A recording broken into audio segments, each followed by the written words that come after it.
মাঝে মধ্যে সীমান্তের ওপার থেকে বোমা বা মর্টার শেলের বিকট শব্দ পাচ্ছে টেকনাফ সীমান্তবাসী। ওপারে গোলাগুলির শব্দে বাংলাদেশের সীমান্ত এলাকায় ভীতি ছড়িয়েছে। প্রয়োজন ছাড়া মানুষ ঘর থেকে বের হচ্ছে না। ওপারের চিত্র আসলে কি তা ঠিকঠাক বোঝা না গেলেও রোহিঙ্গারা জানাচ্ছে সেখানে রোহিঙ্গাদের ওপর নির্যাতন করছে বিদ্রোহী আরাকান আর্মি। কামরুল ইসলাম মিন্টুর প্রতিবেদন। নাফ নদীর উপারে মিয়ানমার। বুধবার টেকনাফ সীমান্ত থেকে ভিডিও করার সময় ওপারের কোনো এলাকায় বোমা কিংবা মর্টার শেলের বিকট শব্দ পাওয়া যাচ্ছিল না। এলাকার একজন জনপ্রতিনিধি বললেন, পালংখালীর সীমান্তে ভারী অস্ত্রের শব্দ আসছে মাঝে মধ্যে।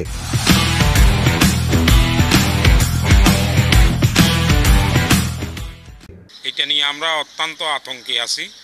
দিনরাত মোমর গুলির শব্দ এবং মর্টার শেলের শব্দে আমরা কিন্তু ঘুমাইতে পারতেছি না।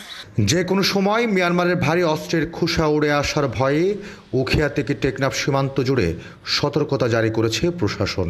বিজিবি ও কোস্টগার্ড বিশেষ দৃষ্টি রেখেছে বাংলাদেশ মিয়ানমারের স্থল ও জলপথে। এখানে যেন কোনো অনুপ্রবেশকারী যেন ঢুকতে না পারে, এই জন্য বিজিবি এবং কোস্টগার্ড সতর্ক অবস্থানে রয়েছে।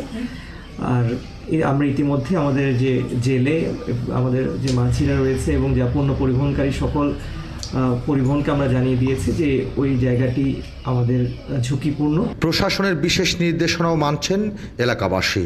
নৌকা ডাঙ্গায় তুলে রেখেছেন সীমান্ত সড়কে, চলাফেরাও কমে গেছে মানুষের।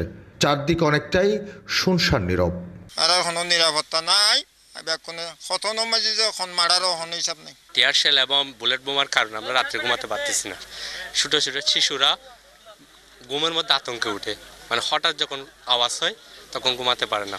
তবে মিয়ানমারে বর্তমান কি অবস্থা তা জানা কঠিন হলেও কিছুদিন আগে যারা পালিয়ে আশ্রয় নিয়েছেন তারা বলছেন মিয়ানমারে এখন রোহিঙ্গাদের নির্যাতন করে আরাকান আর্মি।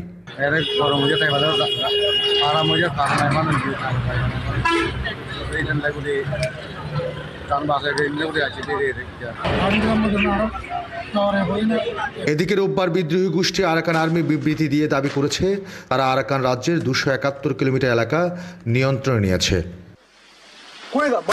কামরুল ইসলাম মিন্টু, 71, কক্সবাজার।